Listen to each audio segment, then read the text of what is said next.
तो स्टूडेंट शुरू करते हैं ये वाला लेसन मिरर इक्वेशन।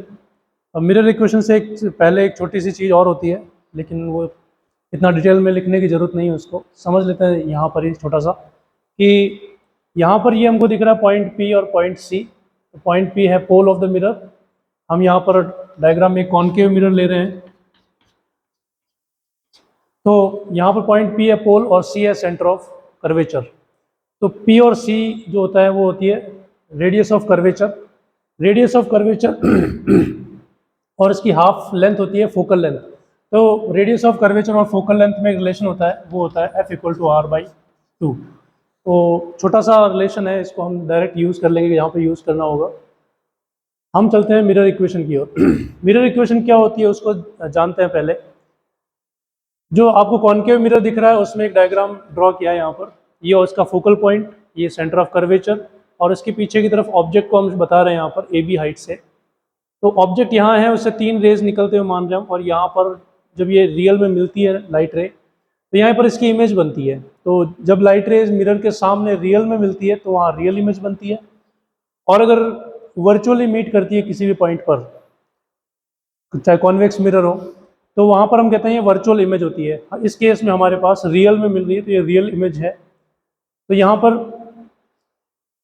कुछ चीज़ें होती हैं, कुछ वेरिएबल्स, सॉरी क्वांटिटी होती है कुछ, जैसे ऑब्जेक्ट की पोल से डिस्टेंस, इमेज की पोल से डिस्टेंस, और फोकल पॉइंट की पोल से डिस्टेंस। ये 3 डिस्टेंस होती है अलग अलग। तो इन तीनों डिस्टेंस को हम U, V और F से लिखते हैं। ऑब्जेक्ट डिस्टेंस को लिखते हैं हम U से, इमेज डिस्टेंस जो यहाँ से दिख रही है ये, इसको लिखते हैं V से, और फोकल लेंथ जो होती है उसको F से लिखते हैं। वो हम बता सकते हैं कि यहाँ पर इस पॉइंट से इस पॉइंट के बीच की जो लेंथ होती है या डिस्टेंस होती है उसको हम F से लिखते हैं। ये फोकल पॉइंट की पोल से डिस्टेंस, तो ये डिस्टेंस फोकल लेंथ कहलाती है। इन तीनों के बीच में जो रिलेशन होता है उसको बोलते हैं मिरर इक्वेशन।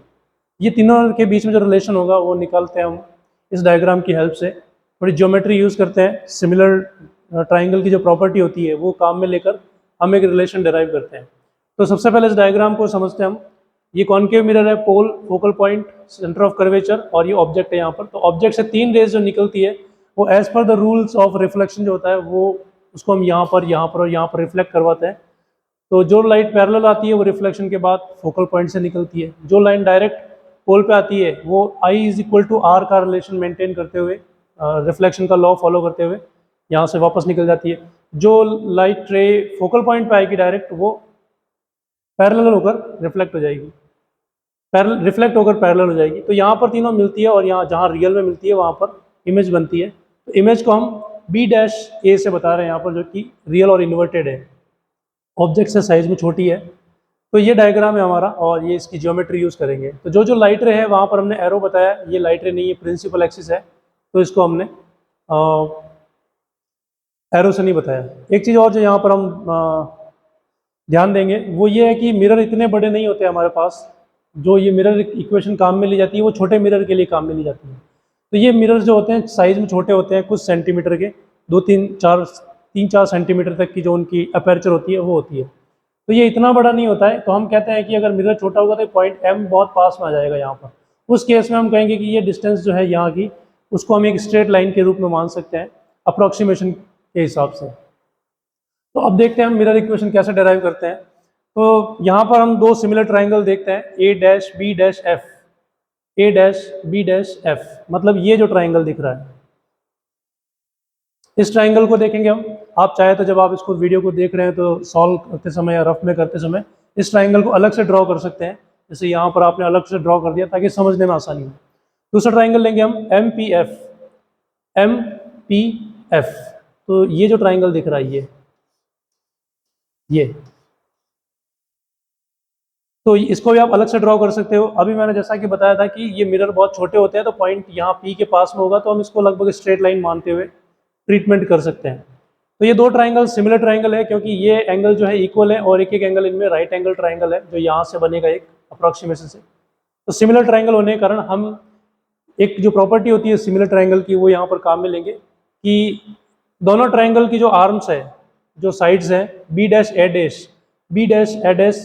अपॉन PM या MP, तो इनका रेशियो किसके बराबर होगा, इनकी बची हुई दो साइड के बराबर, B डैश F इस ट्राइंगल की और FP इस ट्राइंगल की। तो इसका और इसका रेशियो इसके और इसके रेशियो के बराबर होगा। इसको हम बोलते हैं इक्वेशन 1।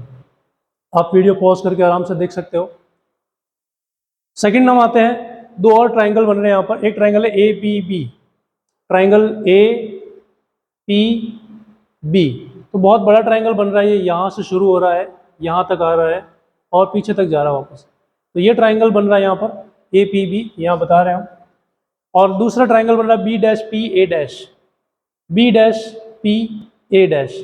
तो एक ट्राइंगल ऊपर की तरफ बन रहा है, एक ट्राइंगल नीचे की तरफ बन रहा है। जो ये ट्राइंगल दिख रहा है हमको बड़ा सारा,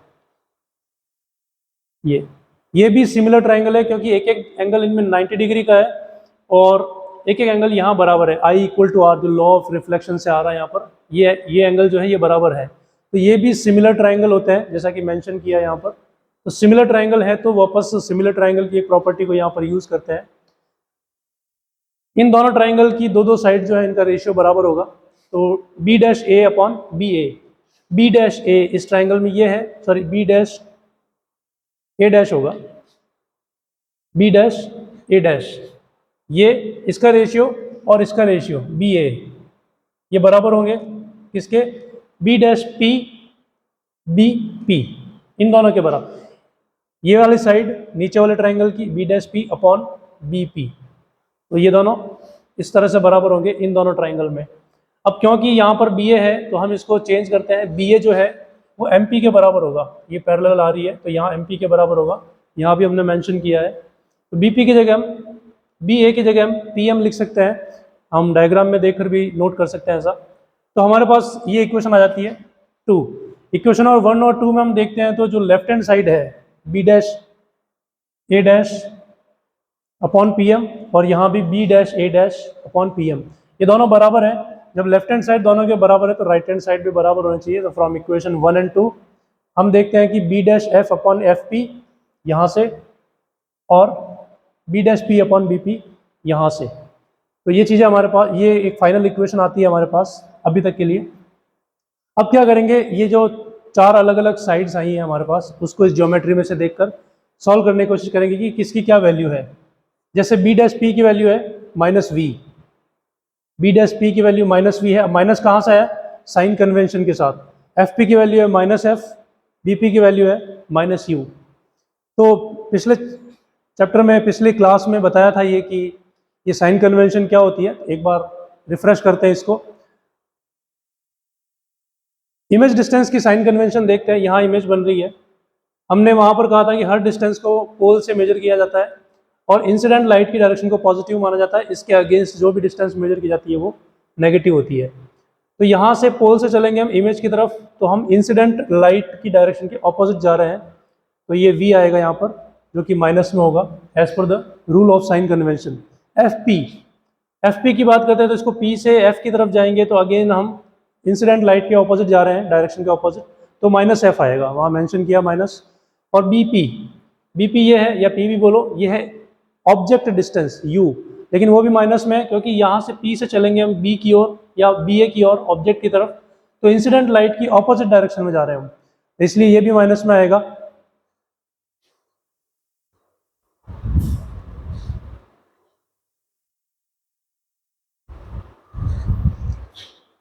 तो ये है हमारे सामने वापस डायग्राम, और जहाँ पिछले हमने लास्ट इक्वेशन में छोड़ा था उससे आगे। तो यहाँ पर हमारे सामने था उस इक्वेशन 2 के बाद B डैश F, ऊपर था B dash F upon FP। तो B डैश F जो है ये हमारे पास इसकी डायरेक्ट वैल्यू अवेलेबल नहीं है, इसलिए हम क्या करते हैं, B डैश F को ब्रेक करते हैं। B डैश F को हम कैसे लिख सकते हैं, ये पूरी डिस्टेंस माइनस इतनी सी डिस्टेंस, तो ये पूरी डिस्टेंस है B डैश P माइनस इतनी डिस्टेंस FP। तो जो यहाँ पर था B dash P upon FP, उसको हमने सॉल्व करके इस तरह से लिख दिया है। तो अब इस इक्वेशन को ऐसे आगे लेके चलेंगे, राइट हैंड साइड पार्ट जो है सेम है। अब ये सारी जो हमने साइड्स लिखी है इनकी वैल्यू हमने साइन कन्वेंशन के साथ लिखी थी। B डैश P की वैल्यू है -V, आप चाहे तो पीछे जाके देख सकते हैं वीडियो में।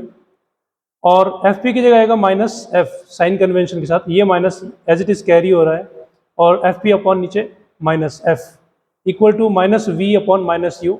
सबकी वैल्यू साइन कन्वेंशन के साथ रखेंगे तो ये मिलेगा हमको। इसको सॉल्व करते हैं, माइनस माइनस प्लस, ऊपर नीचे माइनस एज इट इज, ये दोनों माइनस एक दूसरे को कैंसिल करेंगे।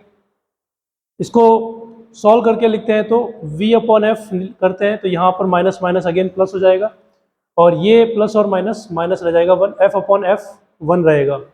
यहाँ v upon U as it is है, इस वन को इधर लेते हैं तो one plus V upon U, यहाँ पर v upon F as it is आ रहा है। यहाँ एलसीएम लेके इसको सॉल्व करते हैं तो u plus V upon U ये आता है, और इस v को यहाँ पर डिनोमिनेटर में भेज देते हैं नेक्स्ट स्टेप में। यहाँ अपने नेक्स्ट स्टेप में यहाँ भेज दिया u अपॉन यू, यहाँ से यहाँ ले लिया v को। तो अब इस uv को दोनों के डिनोमिनेटर में लिखते हैं, जैसे एलसीएम लेते हैं तो उसकी रिवर्स प्रोसेस कर रहे हैं, यहाँ पर दोनों के डिनोमिनेटर में लिख दिया u और v के नीचे, u upon U in v plus v upon U V. इसको सॉल्व करेंगे, u से u कैंसिल होगा, v से v कैंसिल होगा, ये बचेगा हमारे पास one upon F equal to one upon V plus one upon U. तो इस इक्वेशन को बोलते हैं हम मिरर इक्वेशन या फिर मिरर फॉर्मूला।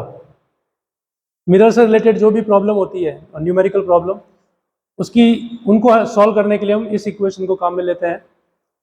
कोई भी ऑब्जेक्ट इमेज की पोजीशन वगैरह का क्वेश्चन सॉल्व करना हो तो इस इक्वेशन को हम काम में लेते हैं। एक चीज़ और वापस रिमाइंड कर रहे हैं, उसको ध्यान में रखना है कि ये जो इक्वेशन है ये हमेशा स्मॉल मिरर के लिए काम में लेते हैं, क्योंकि हमने कहा था कि ये जो मिरर होता है हम जिसके लिए इक्वेशन डराइव कर रहे हैं वो इतने बड़े मिरर नहीं होते, वो छोटे मिरर होते हैं। जनरली वो 3-4 सेंटीमीटर तक के अपर्चर के मिरर होते हैं। तो इन मिरर के लिए, छोटे मिरर के लिए ये इक्वेशन है। बड़े मिरर के लिए थोड़ी अलग इक्वेशन होती है।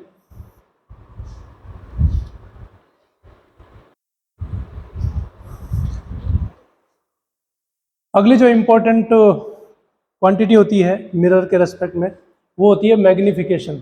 Magnification as the name suggest, किसी भी ऑब्जेक्ट को मिरर की हेल्प से उसकी इमेज को कितना मैग्नीफाई किया जा रहा है देखने में, या फिर जब हम इसकी इमेज की बात करते हैं जो कि स्क्रीन पे कास्ट की जाती है तो वो ऑब्जेक्ट के कंपैरिजन में कितनी बड़ी या छोटी है।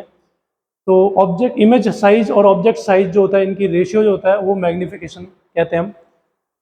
तो यहाँ पर हम देखते हैं इमेज साइज का मतलब है यहाँ पर इमेज की height B dash A dash upon object size.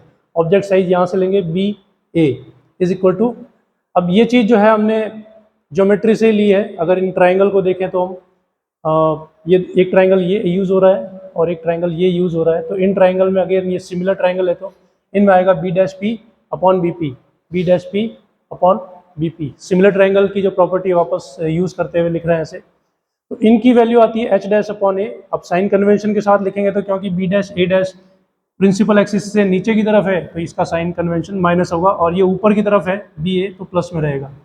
B dash P और बी पी दोनों को साइन कन्वेंशन के साथ लिखेंगे, दोनों माइनस में आएंगे, V upon U minus V upon minus U. तो इस साइन को हम यही रखते हैं, इन दोनों को देखते हैं तो कैंसिल हो जाएंगे, ये प्लस में हो जाएगा, इस माइनस को यहाँ शिफ्ट करके लिख दिया गया है। तो मैग्नीफिकेशन हो गया H dash upon H equal to minus V upon U. As per the numerical जैसा डिमांड करता है या जैसी वैल्यू हमको दे रखी होती है, या तो हम ये यूज़ करते हैं मैग्नीफिकेशन के लिए या ये यूज़ करते हैं। तो दोनों को जैसा क्वेश्चन डिमांड करता है उस तरीके से यूज़ करते हैं हम। तो ये है आपका पूरा मिरर इक्वेशन और उससे रिलेटेड मैग्नीफिकेशन। जो मिरर इक्वेशन हमारे पास आई है वो कॉनकेव मिरर और कॉन्वेक्स मिरर दोनों के लिए एज इट इज़ यूज़ करते हैं, लेकिन स्मॉल मिरर के लिए, बड़े मिरर के लिए ये इक्वेशन एज इट इज़ काम में नहीं आती है।